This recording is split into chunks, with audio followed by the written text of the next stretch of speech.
ఈరోజు కేంద్రంలో జరుగుతున్నటువంటి పార్లమెంట్ ఎన్నికల్లో కాంగ్రెస్ వర్సెస్ బీజేపీ ఇదే ముఖ్యంగా మనం చూడాల్సినటువంటి అవసరం ఉన్నది. ఎందుకంటే కేంద్రంలో బీజేపీ అధికారంలో ఉంది. రేపు పొద్దున కాంగ్రెస్ అధికారంలో రావడానికి, రాహుల్ గాంధీ గారు ప్రధానమంత్రిగా కావడానికి కాంగ్రెస్ పార్టీ తెలంగాణ నుంచి పూర్తి స్థాయిలో సన్నద్ధమవుతోంది. మా వంతుగా ఇక్కడి నుంచి మెజార్టీ ఆఫ్ స్థానాల్ని మేము పార్లమెంటుకు పంపించడానికి పూర్తి స్థాయిలో మేము సన్నాహాలు చేస్తూ ఉన్నాం. కాబట్టి మరి డీకే అరుణమ్మ మాట్లాడినటువంటి విషయాలు మీ ముందు రెండు షేర్ చేసుకోవాలనుకుంటున్నాను. మాట్లాడుతూ తను ఎవరో కూడా తన ఉనికి, రాజకీయ జీవితాన్ని, రాజకీయ భవిష్యత్తుని ఈరోజు తను ఒక పెద్ద స్థాయిలో ఉంది అని గుర్తింపు తెచ్చుకునడానికి ముఖ్య కారణం ఎవరు అని అంటే, గతంలో టీడీపీలో పనిచేసి ఉండొచ్చు, ఇంకేదో పార్టీలో పనిచేసి ఉండొచ్చు, ఆ తర్వాత కాంగ్రెస్కి వచ్చింది. కాంగ్రెస్ టికెట్ ఇవ్వలేదని ఇంకో పార్టీకి పోయి ఉండొచ్చు గతంలో.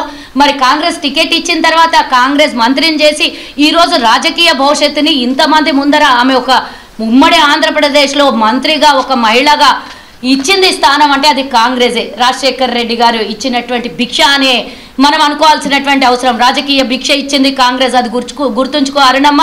నువ్వు నోటికొచ్చినట్టు కాంగ్రెస్ గురించి మాట్లాడడం కాదు, అభివృద్ధి ఏం చేసినావు నువ్వు. తెలంగాణ ఏర్పడిన తర్వాత నీ వంతు పాత్ర ఎంత? నువ్వు బీజేపీలోకి 2018 ఎన్నికలు కాంగ్రెస్ టికెట్ ఇస్తే ఓడిపోయిన తర్వాత నువ్వు బీజేపీలోకి పోయిన తర్వాత పార్లమెంట్లో మళ్ళీ పోటీ చేసి పార్లమెంట్లో ఈరోజు బీజేపీ పార్టీకి మరి వైస్ ప్రెసిడెంట్ గానో ఇంకేమన్నా ఉండొచ్చు, నాకు సంబంధం లేదు. కానీ ఈరోజు బీజేపీ పార్టీలో నువ్వు ఉన్నత స్థానంలో ఉన్నావని నువ్వు చెప్పుకుంటావు కదా తల్లి. నేను అడుగుతున్నా, ఇన్నేళ్ల నుంచి పాలమూరు రంగారెడ్డికి కావాల్సినటువంటి నిధుల గురించి కానీ, కేంద్రంలో జాతీయ హోదా కల్పించడంలో కానీ నీ వంతు పాత్ర ఎంత తల్లి అని అడుగుతున్నా. ఈరోజు నువ్వు పెద్ద పెద్ద మాటలు మాట్లాడుతున్నావు కదా, ఆ పెద్ద పెద్ద మాటల్లో నీ వంతు భాగస్వామ్యం ఎంత?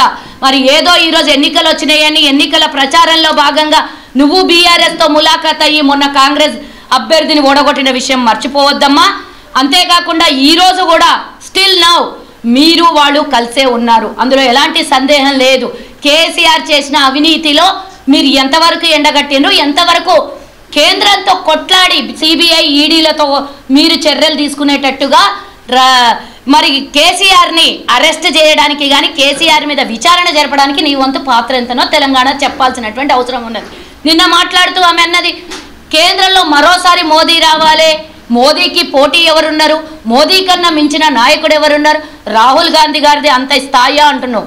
సిగ్గు ఇడిచి మాట్లాడుతున్నటువంటి అరుణమ్మకు నేను చెప్తున్నా, అసలు ఈ రోజు నువ్వు అక్కడ మైకు పట్టుకొని మాట్లాడడానికి ఒక రాజకీయ భిక్ష పెట్టినటువంటి సోనియమ్మ గాంధీ గారు నీకు ఆనాడు టికెట్ని కేటాయిస్తే, ఆనాడు నువ్వు ఎమ్మెల్యేగా అయ్యి మంత్రిగా అయినటువంటి నువ్వు రాహుల్ గాంధీని పట్టుకొని అర్హత ఉందా అంటున్నావు. ఫస్ట్ ఆఫ్ ఆల్ నీ అర్హత ఏంది, నీకెంత అర్హత ఉంది అని నేను అడుగుతున్నా. మరి నీకు అర్హత లేని ఆమెవి ఈరోజు వచ్చి కాంగ్రెస్ గురించి మాట్లాడుతున్నావు. గుడ్డొచ్చి పిల్లని ఎక్కిరిచ్చినట్టు చూస్తూ ఊరుకుంటుంది కాంగ్రెస్ అని అనుకోవద్దమ్మా. నిన్న మాట్లాడేటప్పుడు మోదీ గురించి చాలా గొప్పలు చెప్తున్నావు తల్లి. కరోనా వచ్చినప్పుడు అంట మోదీ కోట్లాది మందిని ఆదుకున్నాడు అంట. సిగ్గుండాలి ఈ మాట మాట్లాడడానికి. వేలాది మంది చచ్చిపోతుంటే వలసలు వెళ్ళి నడుచుకుంటూ పోయి పాదయాత్ర కన్నా ఘోరమైనటువంటి యాత్ర చేసినటువంటి ఆ రోజు కనీస రైలు సౌకర్యాల్ని కల్పించలేదు.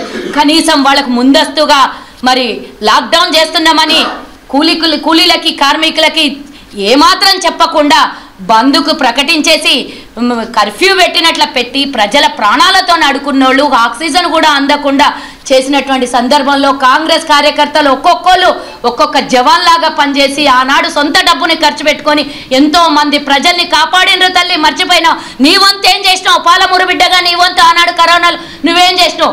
మందు ఇచ్చిండంట, రేషన్ ఇచ్చిండంట, కరోనాకి మందు కనిపెట్టింది నువ్వు అని అంటే నువ్వు ఎంత పెద్ద శాస్త్రజ్ఞుడో మోదీ ఒక్కసారి చెప్పాల్సినటువంటి అవసరం ఉన్న తల్లి. తెలంగాణలో ఒక ఈరోజు ఇన్స్టిట్యూషన్ ఉన్నదంటే ఆనాడు కాంగ్రెస్ చేసినటువంటి అభివృద్ధి. అది వాడుకొని మందులు ఇస్తే మోదీ పెట్టినటువంటి భిక్ష అన్నట్టు మాట్లాడుతున్నావు. భిక్ష కాదు, మేమిచ్చిన డబ్బులతోని మాకు 14% కూడా ఈరోజు జిఎస్టీలో తెలంగాణకి వాటా రావట్లేదు.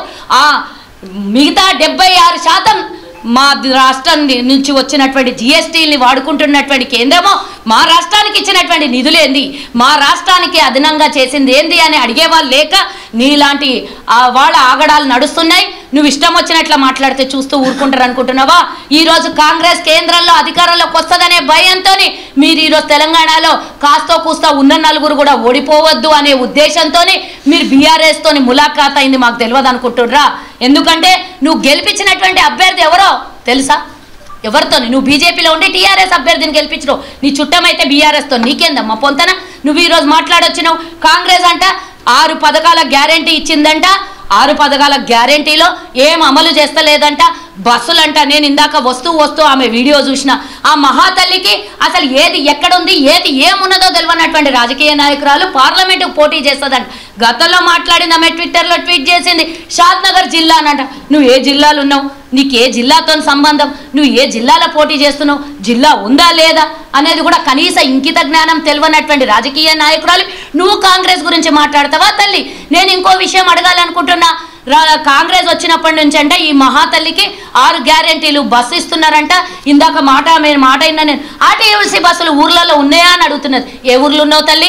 యా ప్రపంచంలో ఉన్నావు? ఓహో, నువ్వు కార్లు ఎక్కి దిగవు కదా, పల్లెటూరులకు బస్సులు ఉన్నాయని నీకు తెలియదు కదా తల్లి. అంటే నువ్వు కాలు కింద పెట్టి నడవనంత అవకాశము, నువ్వు కింద కాలు పెట్టనంత దోచుకున్నటువంటి నువ్వు దోపిడీదారివి తల్లికి తప్పించి నీకు ఊర్లలో బస్సులు ఉన్నాయని తెలియదా?